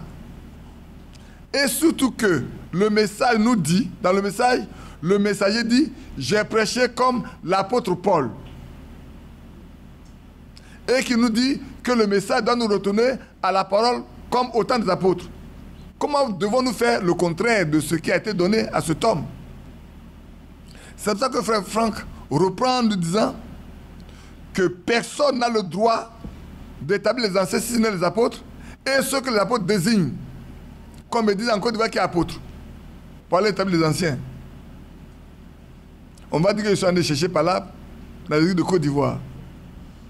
Mais je veux que vous reveniez à la vérité parce que le jour où on en avait parlé, ce jour, en 2006, on a parlé qu'on traitait ce problème-là, le frère Kwasi qui est décédé, à Boisflé, il ne savait pas ce qui se passait à Abidjan, et Dieu lui a montré deux songes. Il ne savait même pas de quoi la question. Le premier songe, c'est qu'il venait tous à Abidjan, comme il y avait une grande convention, quelque chose de particulier. Ils ont dépassé le Pougon, et puis ils sont arrivés au carrefour. Vous savez, quand vous arrivez, il y a un point par là à Djamé, et puis il y a l'autre qui vient directement là, qui continue là. Arrivé à ce carrefour-là, tous ceux qui venaient de l'intérieur de leur camion, il y a eu une division de deux groupes. Un groupe à Djamé, l'autre groupe cherchait à aller vers Williamsville. Et eux qui sont arrivés parce qu'ils ne savaient pas quel parti prendre. Et ils ont créé un embouteillage jusqu'à Jesco. Et puis il s'est réveillé. Il dit, mes frères, il a dit à ses frères, mes frères, moi le son que j'ai fait, je ne comprends pas ce qui se passe. Qu'est-ce qui se passe encore à Abidjan, en Côte d'Ivoire, et puis qu'on soit divisé. Mais il y a un groupe qui est resté là, ils n'ont pas pu choisir où aller. Le second songe, qui va l'inquiéter davantage, et que beaucoup ont rejeté, parce que ça me concerne, c'est dans ce songe-là, il y avait une grande réunion de tous les prédicateurs d'Abidjan, de Côte d'Ivoire plutôt. Tout le monde était là, comme nous on est réunis là. Et puis là où on doit tenir la réunion, quelqu'un est parti déféquer là, au milieu. La partie a déposé ce que vous savez, qui est très sale d'ailleurs, à cet endroit. On arrive, le coin est sale, et c'est au milieu de nous. Habituellement, qu'est-ce qu'on fait? Et vous savez ce que c'est? C'est pas venu comme ça, c'était laissé dans un caleçon. Il a mis dans un caleçon, puis le caleçon est là. Alors quand c'est comme ça qu'on fait, on prend une pelle, ou on prend quelque chose, on soulève, on va jeter quelque part, et puis on prend de l'eau pour nettoyer le coin, et puis on fait la réunion. Mais c'est pas ce que Dieu a décidé. Cet objet doit être lavé. Et pris et lavé. Ce que j'ai dit, frère Lambert, frère Isaac, tous savent ça. Tous savent ça. Il n'a pas raconté à frère Badi, il a raconté au cours de la réunion pour régler les problèmes de l'église d'Abidjan de 2006. Et il y a un conduit d'eau, mais il n'y a pas de robinet. Il y a un conduit d'eau qui vient comme ça, mais il n'y a pas de robinet. Au même endroit, il y a un conduit d'eau, mais il n'y a pas de robinet. Mais il fallait laver ça. Il faut trouver quelqu'un pour aller laver. Personne ne voulait laver. J'ai été choisi en définitive pour laver. Donc j'ai porté des gants. Et j'ai pris le paquet. Quand j'arrivais là où il y a le conduit d'eau, une voix a retenti du ciel. Enlève les gants et lave. Ça vous donne le froid dans le dos. Si on vous mettait un plat devant vous, vous n'allez pas pouvoir manger, ça tourne votre ventre, votre estomac se tourne. Quelqu'un a rempli un caleçon de ses déchets et on demande de laver. Et ce n'est pas de la terre. Je vous parle devant le Seigneur, c'est ce que le frère Kwasi a dit, le frère Lambert est encore vivant. Et il va donner la suite. Pourquoi il va raconter le songe, je vais vous le dire. Parce que j'ai parlé, je lui ai dit, frère, ici en Côte d'Ivoire, il y a personne qui est dit d'être ancien. Il a pris peur. Donc son songe, il lui est venu. Il m'a posé la question 3 fois. La première fois, il a posé la question, j'ai répondu. La deuxième fois, il a posé la question, j'ai répondu. La troisième fois, il me pose la question, je dis, frère Kwasi, c'est pour la troisième fois que tu poses la question. Je t'ai déjà répondu 2 fois. Je te réponds pour la troisième fois. La 4e fois, je ne te répondrai pas parce que tu connais la réponse. Il dit, frère, je te pose la question parce que j'ai peur. Maintenant, ce que tu dis, si on doit regarder, personne ne dit d'être ancien ici. J'ai dit, oui, frère. Et quel est le problème? Alors il dit, voilà le son que j'ai fait avant de venir. Je ne savais pas qu'on doit venir à Abidjan, mais voilà ce que j'ai vu et j'ai eu peur.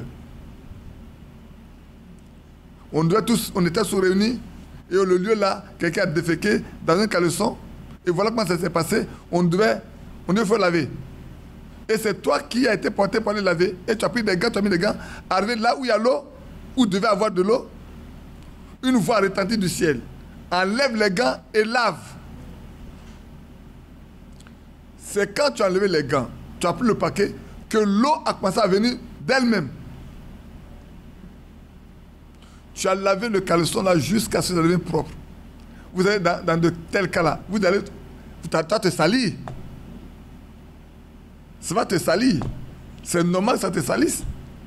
Mais tu as lavé, tu es devenu propre. Tout est devenu blanc, clair, pur. Tu as essoré. Quand tu as commencé à faire comme ça, comme les femmes aiment bien le faire, pour des caleçons neufs, blancs sortaient. Et tout homme qui prenait le caleçon pour porter, sa nudité était cachée.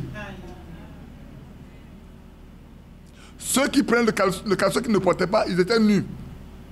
Le frère Lambert a dit, ça ne souffre d'aucune explication, d'aucune interprétation. C'est biblique. Alors dans Nombre, les sacrificateurs, avant de rentrer dans le temple, portent des caleçons pour ne pas leur nudité apparaisse. Quand Lambert a dit ça, ils ont jeté ça dehors. Dès que Lambert a dit ça, il ne fallait pas écouter le son. Il fallait laisser tomber. Continuer la réunion. On est là-dedans jusqu'aujourd'hui. C'est dans ça qu'on est jusqu'aujourd'hui. Hein. Côte d'Ivoire, c'est dans ça que vous êtes jusqu'aujourd'hui. Aussi longtemps que vous ne vous alignez pas sur la parole de Dieu, vous mourrez tous.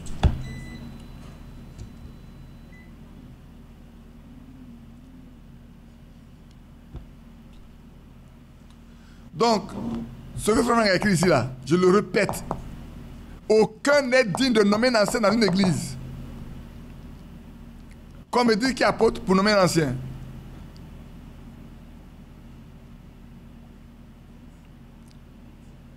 Paul et Barnabas sont un bon exemple de cela. Et puis, il a lu dans Actes chapitre 14, verset 23. Et comme on l'a dit tout à l'heure, ayant choisi les anciens dans les villes.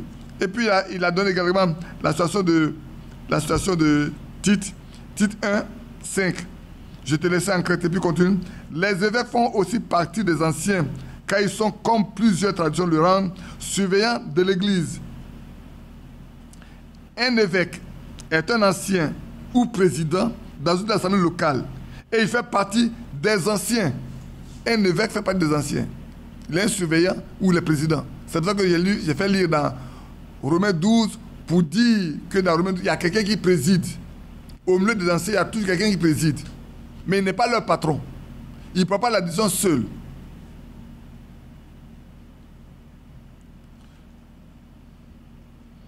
Donc je poursuis.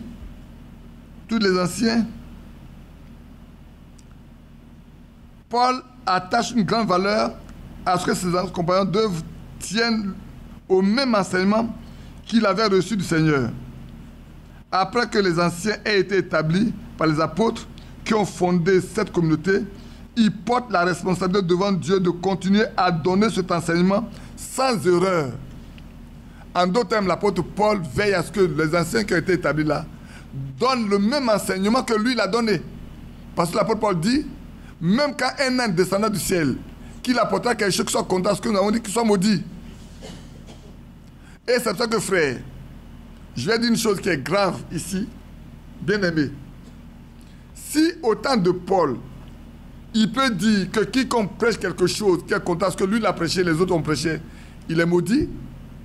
Et que frère Branham dit qu'il a prêché comme Paul, quiconque ne prêche pas comme frère Branham a prêché est maudit.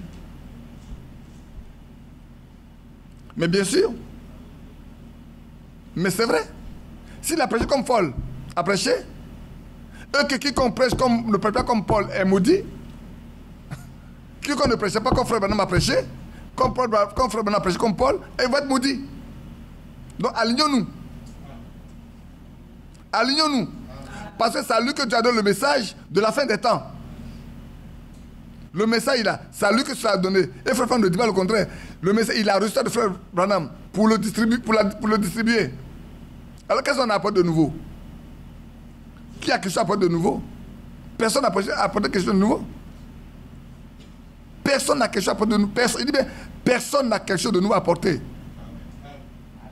Ce qui doit être apporté là a été déjà donné. Donc, alignons-nous. Dans quoi que ce soit, alignons-nous, frère. Je continue. Je saute un peu pour qu'on gagne de temps. Parce que j'allais lire tout de suite quelque chose ici qui est important. Alors, ici, frère, on dit, chaque membre de l'Église est né de nouveau par le Saint-Esprit et rempli du Saint-Esprit afin d'être placé sous la direction de l'Esprit. La vraie Église de Jésus-Christ ne connaît aucun membre passif. Qui m'a compris? Qui ne m'a pas compris? Chaque membre de l'Église est né de nouveau par le Saint-Esprit, par l'Esprit de Dieu et est rempli du Saint-Esprit. C'est ça que ça a compris, non? Sur cette base-là, il doit être placé dans l'Église sous la direction du Saint-Esprit. On a compris aussi ça? Du coup, la conséquence est claire. Comme tu es membre de l'Église de Jésus-Christ et que tu es né de nouveau, rempli du Saint-Esprit et placé sous le Saint-Esprit, tu ne peux pas être inactif. C'est-à-dire, tu ne peux pas ne pas avoir quelque chose à faire. Il dit bien, il dit chaque membre, hein, en d'autres termes, femme comme homme, a quelque chose à faire. Puisqu'il y a les ministères qui sont liés aux 9 dons, pour lesquels tout le monde a droit. On est d'accord? Dans les églises où on exclut que les femmes ne doivent rien faire, nous devons faire attention. C'est pas moi qui ai écrit, hein. C'est Franck qui a écrit. Et Franck qui a écrit par rapport à Frère Branham. Et ça, tu le touches chez Frère Branham. C'est vrai. C'est pour ça que on dit les femmes doivent rester en silence. Elles ne doivent pas prophétiser. Elles ne doivent pas parler en âme. Dites-moi. Qu'est-ce que Phobie faisait? Qu'est-ce que les choses Priscille faisait avec Aquila, son mari? Lisez dans Actes. Qu'est-ce que Priscille et Aquila faisaient? Pourquoi on les a cités beaucoup dans la Bible? Priscille est une femme. Et c'est eux qui ont appelé qui? Apollos. Qui ont dit voilà Apollos, voilà les disciples d'Apollos. Pour que Paul leur parle. Relisez le passage. J'invite tout le monde à lire. Et puis le dimanche prochain, on en parlera. Notez, cherchez. Cherchez Priscille et Aquila dans votre Bible. Allez voir ce qu'ils ont fait.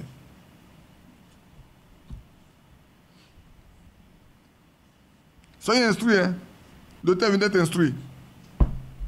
Maintenant, je prends le temps est proche. L'autre, j'ai lu la lettre. Le temps est proche. Prenez le temps est proche. Allez voir ce que Frère Franck a écrit. Le temps est proche. Les ministères, les anciens dans l'église locale.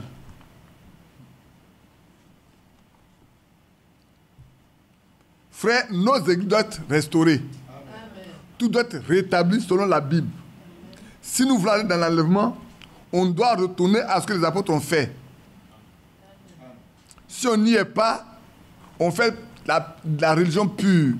Et si on fait la religion, ne nous attendons pas à ce que l'Esprit de Dieu se manifeste au milieu de nous et agisse au milieu de nous. Nous ne nous attendons pas à ça. Soyons très très précis. Je lisais quelque chose ce matin. Permettez-moi de...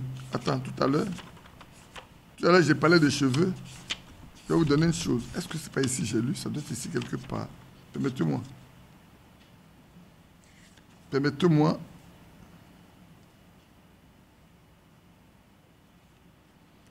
Accorde-moi une seconde tout de suite. Je viens de juste fermer ça. Oh, si je peux le trouver pour vous. Ce que je trouve pour vous. Oh, je vais plus le lire quand je parlais des cheveux.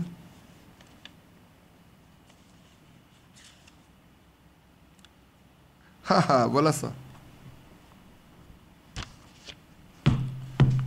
Je laisse un peu l'aspect enseignement de choses, je viens aux femmes.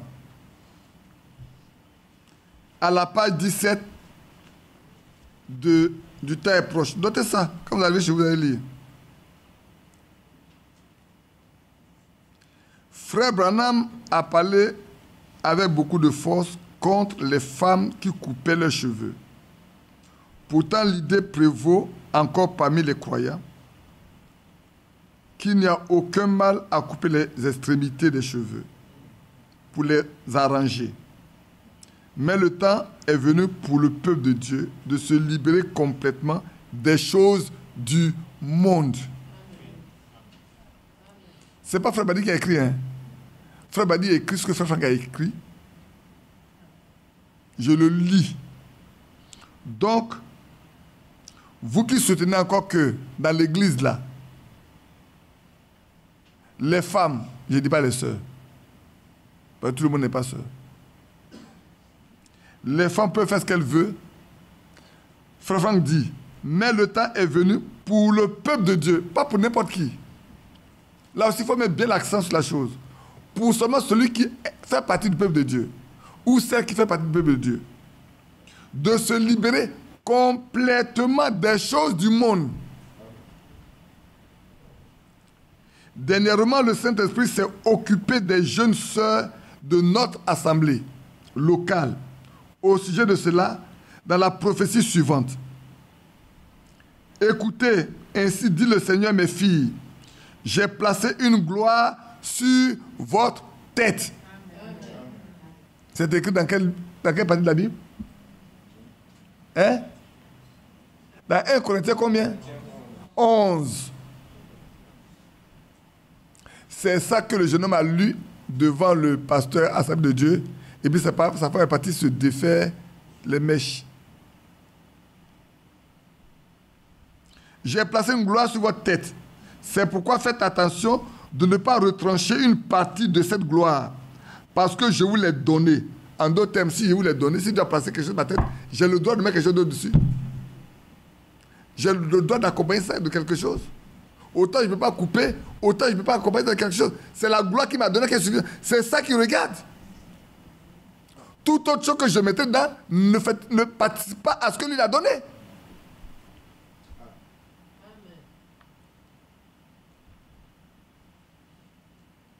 C'est pourquoi faites attention de ne pas retrancher une partie de cette gloire, parce que je vous l'ai donnée, et je ne souffrirai pas que vous l'arrangiez. Je ne souffrirai pas que vous l'arrangiez. Donc vous n'avez pas besoin d'arranger ça autrement. Vous comprenez bien ce que ça veut dire? Parce qu'alors, une autre puissance vous attirera loin de moi. Et elle est déjà en train de vous attirer dans une autre direction. Et maintenant, vous en êtes déjà au point de tourner le dos à ma grâce. C'est pourquoi, revenez, repentez-vous et soyez purifiés de cet esprit. Car il n'est pas de moi. Point, c'est fini. Voilà ce que, par prophétie, ça a été dit dans l'église de Krefeld. Sur les cheveux. Badi cherche tu parles. Il ne sait pas où il va chercher les choses.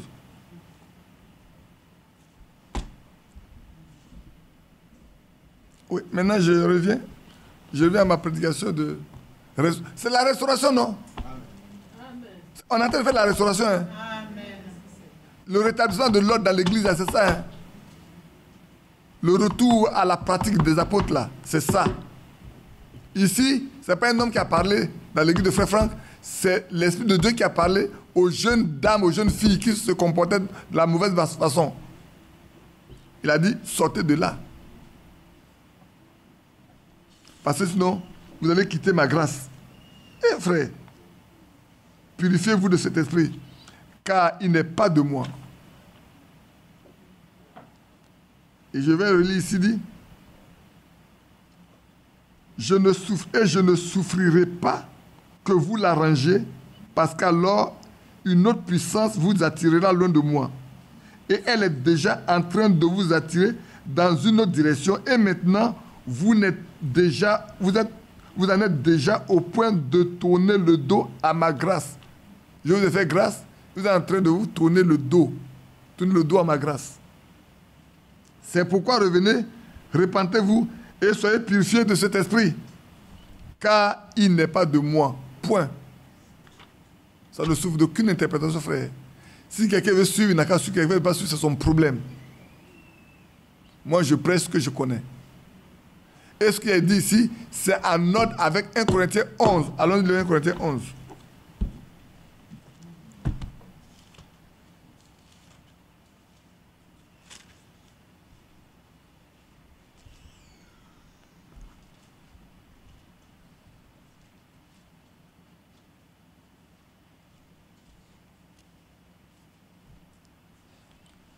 Si quelqu'un veut, il peut le lire après le verset 1 pour aller dans 1 Corinthiens 1. Il peut lire tout ça. Hein. Mais je vais, pour ne pas prendre beaucoup de temps, il est déjà à 11h37. Bientôt va être midi. Pour qu'il puisse vous laisser aller déjeuner et qu'on puisse reprendre notre réunion à 15h. Je lis à partir du verset 10. C'est pourquoi la femme, à cause des anges, doit avoir sur la tête une marque de l'autorité dont elle dépend. Frère, est-ce que ce n'est pas assez fort ça? Ce n'est pas assez fort pour qu'on fasse attention. C'est pourquoi la femme, à cause des anges, les anges, il y a deux catégories d'anges. Les messagers sont des anges, et il y a les anges terrestres et les anges célestes. À cause des anges, doit avoir sur la tête une marque de l'autorité dont elle dépend. Quelle autorité vous dépendez? De vos maris? Des hommes? Mais quand vous lisez après le verset 1, vous allez comprendre.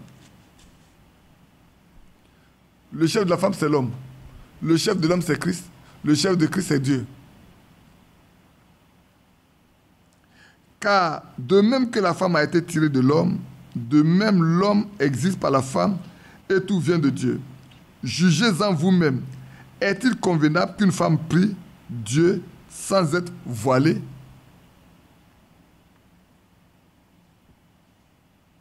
La nature elle-même ne vous enseigne-t-elle pas que c'est une honte pour l'homme de porter de longs cheveux,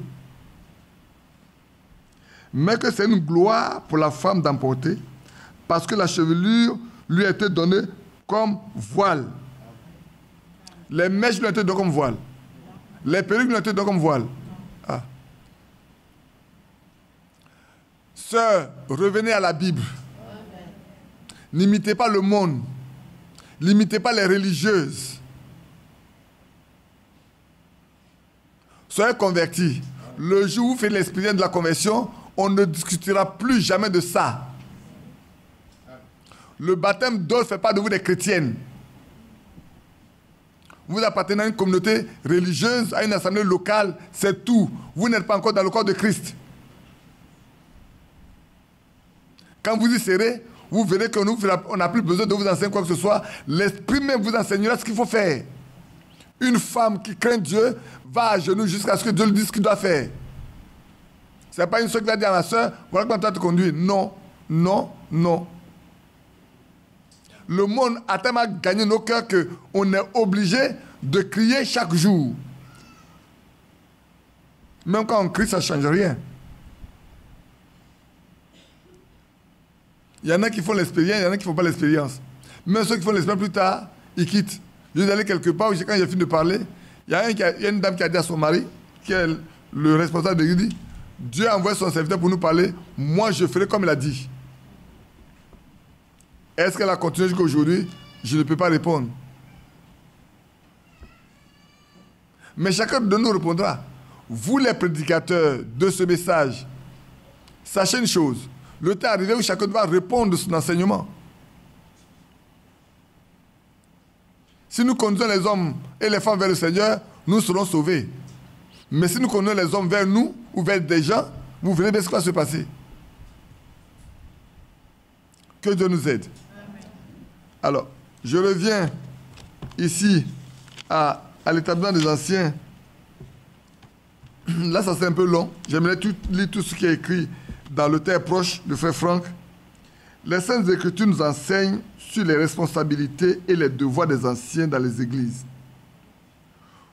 Au sujet de Paul de Barnabas, nous lisons « Il fit nommer des anciens dans chaque église et après avoir prié et jeûné, il les recommandait au Seigneur en qui ils avaient cru. »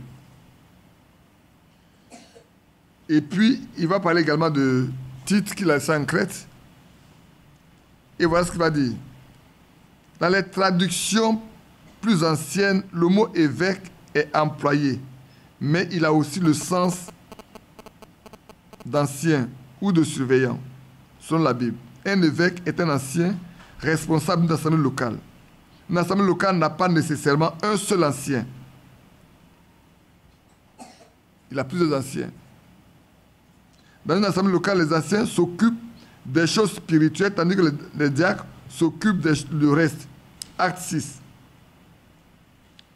Dans 1 Timothée 3:1, nous lisons cette parole est certaine, comme on l'a lu tout à l'heure. Je viens. Cela doit être pris au sérieux et mis en pratique. De quoi parle-t-il? Tout ce qu'on a lu dans 1 Timothée 3, le verset 1, où on parle des anciens, il dit, Frère Franck dit, cela devrait être pris au sérieux et mis en pratique, comme étant la sainte parole de Dieu. Les instructions que Paul a données à Timothée et à Tite doivent être prises au sérieux dans nos églises et doivent être pratiquées comme telles. On ne doit pas déroger à quoi que ce soit, parce que c'est notre divin. De sorte qu'on ne peut pas faire ce qu'on veut dans une église où on dit que c'est l'église du Dieu vivant. Faisons ce que l'apôtre Paul a fait et qu'il a prescrit à Timothée et à Tite, et que lui-même l'a pratiqué. Il est facile de dire « Oh, j'aime le prophète ». Bon, je vais laisser ça. Une église locale ne peut être bénie de Dieu que si ses membres sont reconnaissants pour les ministères que Dieu a ordonnés. Dieu a pris soin tout spécialement des anciens, vu qu'ils sont particulièrement sujets aux attaques. Ne reçoit point d'accusation contre un ancien si ce n'est sur la déposition de 2 ou de 3 témoins. En d'autres termes ici, si 2 frères ou 2 sœurs ou 3 se sont parlé sur quelqu'un qui est nommé ancien, on n'en a pas ici, donc ça ne pose pas de problème. Mais je vous le donne en même temps.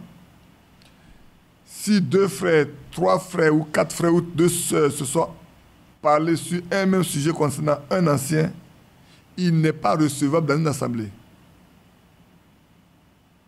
C'est de la conspiration. Mais si des personnes séparées, qui ne sont jamais parlé, posent un problème contre quelqu'un qui est ancien, et que c'est le même problème, ce sujet doit être pris au sérieux. Du coup, cet homme-là, on doit faire attention. On peut même le décharger de sa jarre parce qu'il n'a pas un bon témoignage. Parce qu'il doit recevoir un bon témoin de l'extérieur, même de sa famille. Malheureusement, au milieu de nous, souvent, on ne tient compte de rien du tout. Je suis obligé de le dire parce qu'il faut que quelqu'un le dise. Il faut qu'un jour quelqu'un le dise.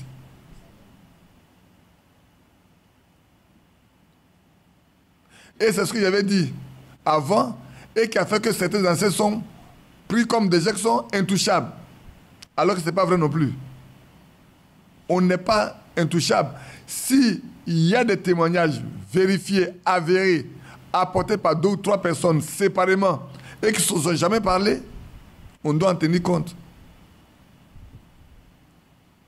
C'est comme quand on devait choisir quelqu'un pour être diacre, ou mon oncle Kwadjo est parti voir les femmes et dit telle personne, voilà comment il s'est comporté. On dit bon oui. Il dit m'appelle la personne. Ils ont appelé la personne devant lui. Quand on pose la question, la personne dit oui, c'est vrai, mais il ne savait pas que je péchais. Et puis il a dit tu fais des bêtises comme ça, tu ne sais pas que tu pêches. Mais est-ce que ça empêche de nommer la personne comme diacre après? Non. On l'a malgré nommé comme diacre. En d'autres termes, le reproche, la remarque a été faite, ça servait à quoi? 0. Il y a un autre qui doit être nommé ancien. L'un de ses frères a dit, voilà comment il se comporte dans la maison, la famille n'est pas d'accord avec parce que son comportement est mauvais. Ça n'a pas empêché qu'on l'homme comme ancien également. Je connais ça. Donc on ne respecte rien de la Bible. Comment voulons-nous que nous soyons devant des chrétiens? Que Dieu nous aide.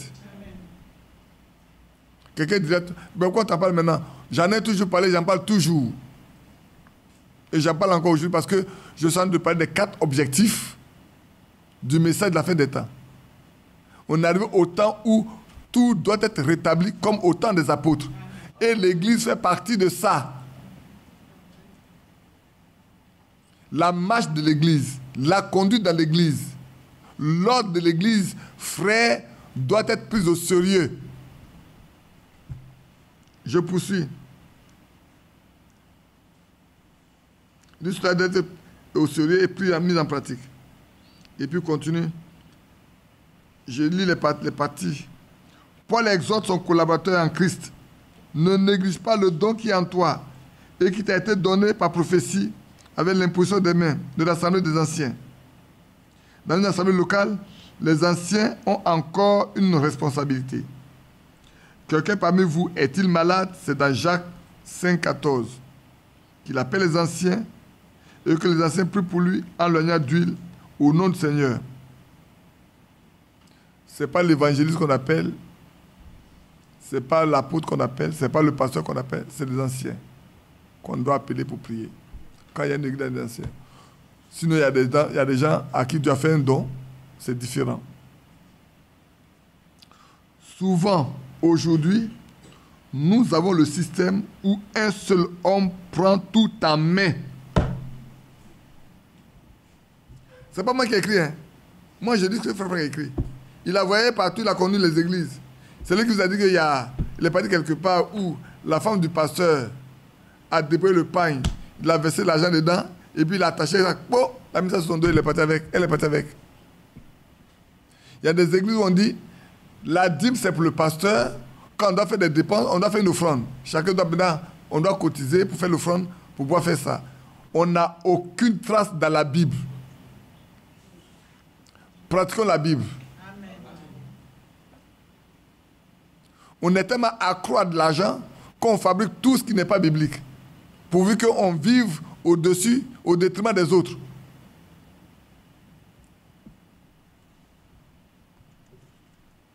Donc souvent aujourd'hui, nous avons le système où un seul homme prend tout en main. Mais nous devons bien admettre que cela ne marche pas.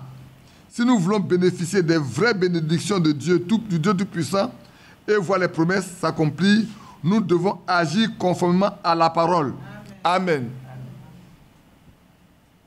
L'Écriture ne dit pas que les croyants d'une assemblée doivent appeler un évangéliste, un prophète, un apôtre pour prier pour les malades, mais que cela doit être fait par les anciens. Un véritable homme de Dieu, Paul, véritable homme de Dieu, était bien conscient de leurs responsabilités envers les églises locales. Ça, je l'ai lu tout à l'heure, dans Acte 20, on a lu. Vous pouvez le relire jusqu'à Acte 20, 28. Nous ne devons pas nous écarter des lignes directrices données à l'Église de Jésus-Christ, telles qu'elles nous ont été transmises dans la sainte parole de Dieu. Je reprends. Nous ne devons pas nous écarter des lignes directrices données à l'Église de Jésus-Christ, telles qu'elles nous ont été données dans les saintes paroles de Dieu. Donc aujourd'hui, il est clair que, frère, dans l'Église, si vous voyez une chose qui se pratique, qui n'est pas en ordre, en accord avec les Écritures, il est de votre devoir de le relever.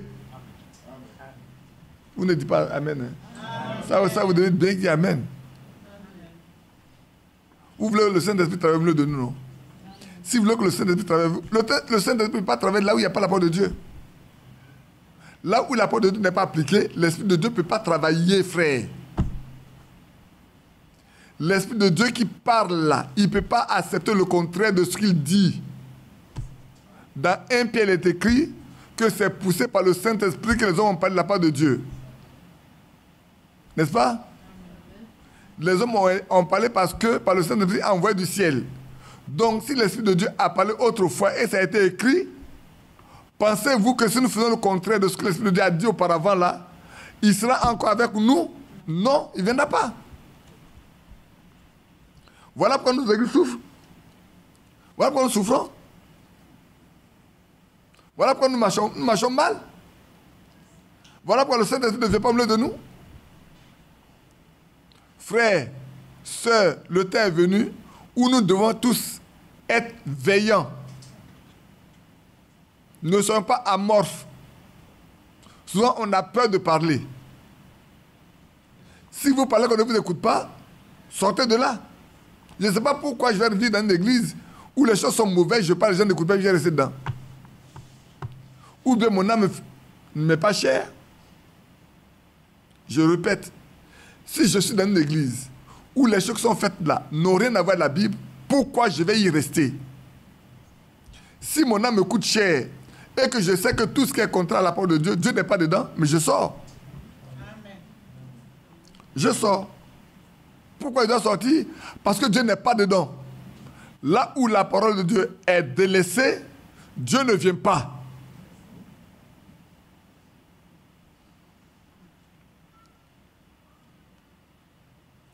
Donc je reprends. Nous ne devons pas nous écarter des lignes directrices données à l'Église de Jésus-Christ, telles qu'elles nous ont été données maintenant dans la sainte parole de Dieu. Pierre écrit, « Voici les exhortations que j'adresse aux anciens qui sont parmi vous, moi ancien comme eux, témoins des souffrances de Christ. » Par cela, nous voyons que même ce grand apôtre se considérait comme un ancien. Il était aussi un pasteur, car Jésus lui dit, « Paix mes brebis, paix mes agneaux. » Il n'avait pas seulement les 5 ministères, mais il avait aussi une responsabilité dans une assemblée locale.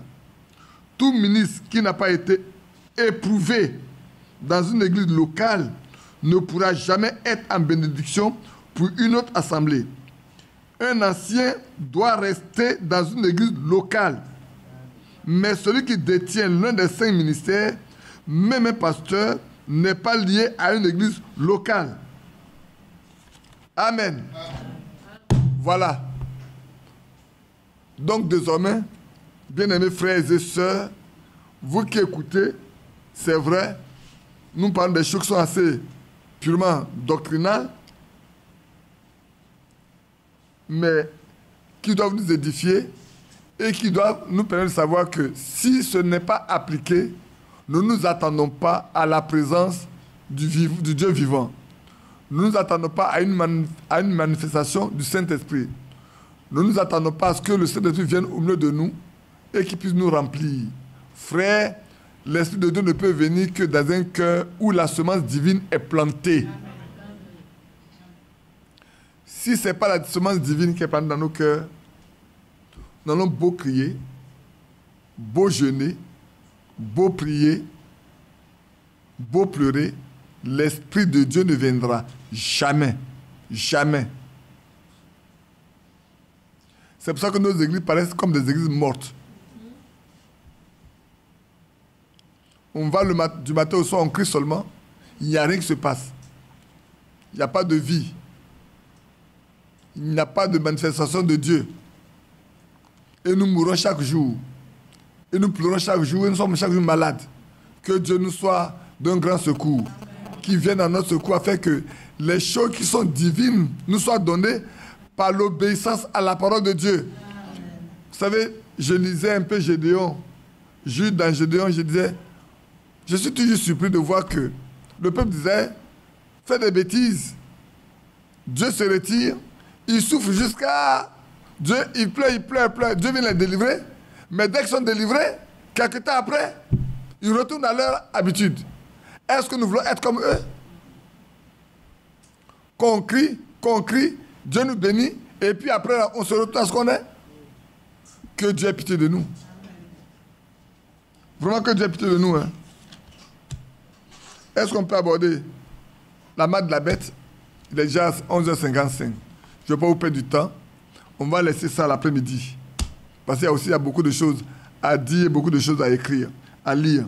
Je suis venu avec quelque chose qui concerne cette vision que le Seigneur Frère Branham a eue en 1933.